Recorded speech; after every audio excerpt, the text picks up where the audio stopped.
This is the craziest things football players did. Italia! Do you think only Mr. Beast can blow up fireworks inside a house? And someone can even get a monkey drunk on beer. But we'll get to this later. During the match of Sao Paulo against Palmeiras, Edmundo Alves received a red card and started a fight.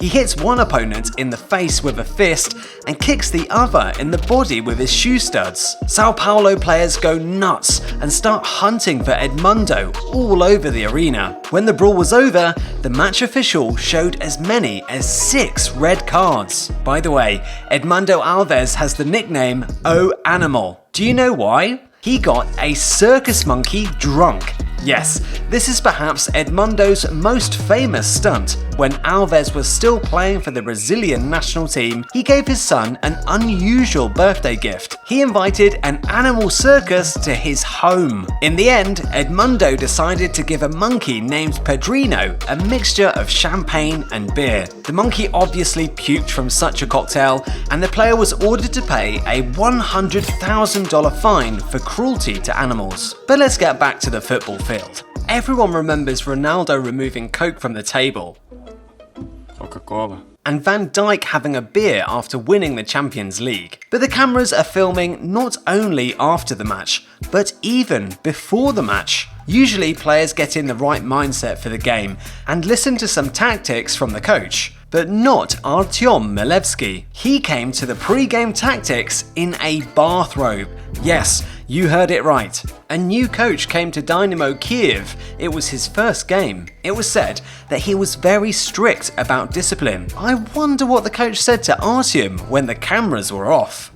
And what do you know about Mario Balotelli? Perhaps his provocative strike in the Man City La Galaxy match.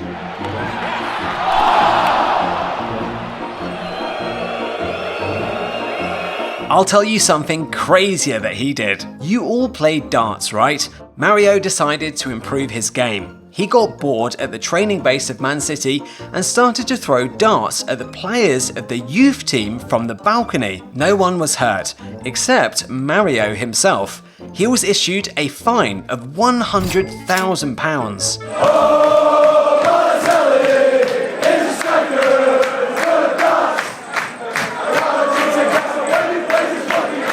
If that's how Balotelli has fun at the base, how does he have fun at home? One time, Mario invited his friends to relax at home. They couldn't think of anything better than to set off fireworks right in the bathroom. Just look at these pictures. Before, after. Mario was ordered to do community services, but he did not sweep the streets. He starred in social advertising with the topic of the safety precautions when using pyrotechnics. Very ironic. Paul Gascoigne could compete with such jokes. During the signing of the contract with Lazio, he ran away from the interpreter, put his shoes on the windowsill and hid under the table. The interpreter ran into the room and got frightened and panicked. There are also interesting things Paul did inside the team. When Gascoigne played for Newcastle United, his teammate Tony Cunningham had a birthday. What did Paul get him? A tanning salon gift card. I hope Tony didn't take offense at him. I do not support such jokes.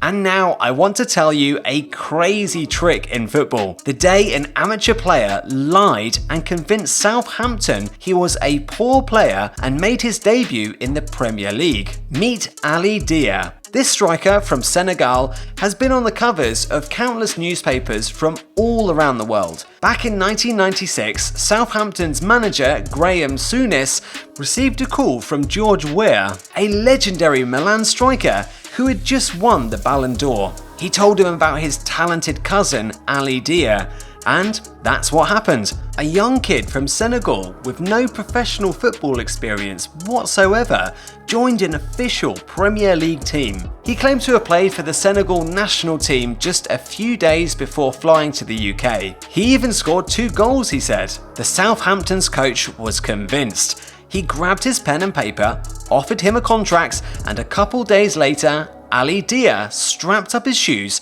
to make his official debut in a stadium filled with thousands of fans. Dia played 53 minutes that day and even managed to launch a shot on goal. But in the 85th minute, Grammy Sunas realised Dia ran around the pitch like Bambi on ice. His performance raised eyebrows, but Dia stuck to his story. He told me that George ring him and said that I'm a good player. I'm not afraid to tell that I'm a good player. I can prove that. I'm going to prove that. So George Weah did ring Graham Souness?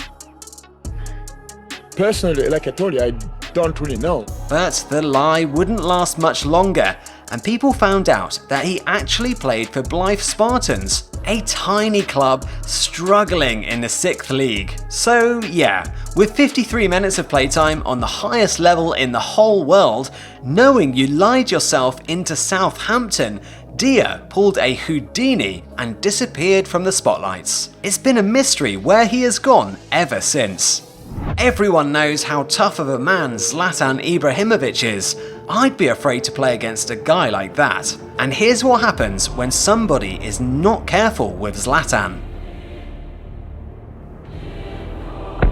The player was just walking backwards and accidentally stepped on his foot. But Eric Bailey was not afraid of Zlatan, but he had to run away very quickly.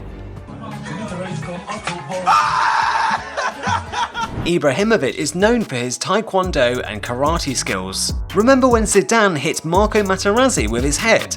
Anyways, Zlatan disliked Materazzi very much for his dirty play and words. As a result, Ibra in the match Milan-Inter in the second half, without even trying to play ball, flew into Marco's stomach feet first. Materazzi went to the hospital, and Ibra said in an interview, "I was incredibly motivated. Materazzi knocked me off my feet. In the second half, as soon as he approached me, I hit him using a technique from Taekwondo. I have been waiting for this for 4 years." Zlatan demonstrated his skills even on teammates. Here's a blow to Antonio Cassano's head. By the way, Cassano also did crazy things. Antonio could celebrate the goal by stripping down to his underwear right in the field, or arguing with the referee, take off the shirt and throw it at him. But it wasn't just Cassano who celebrated the victory in this way.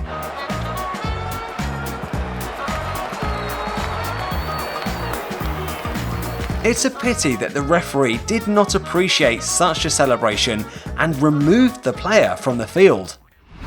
One time, Ronaldo saved a boy's life without even realising. Ronaldo had just scored a winning goal against Serbia, but the ref denied the goal, which made Ronaldo really angry. He was done with the game, walked off the field, threw his armband on the ground, and just left the stadium. To everyone, this seemed like just another one of Ronaldo's outbursts, but one man knew the value of that armband. He managed to get his hands on it and sell it for $75,000. But instead of spending it on himself, he wanted to save someone's life. A 6-month-old boy from Serbia who was suffering from a rare disease, whose only hope for survival was an expensive surgery. And that's exactly what he did. He donated every single penny to the family, covering all the kids' medical bills. So, the next time Ronaldo leaves something lying around, make sure to pick it up.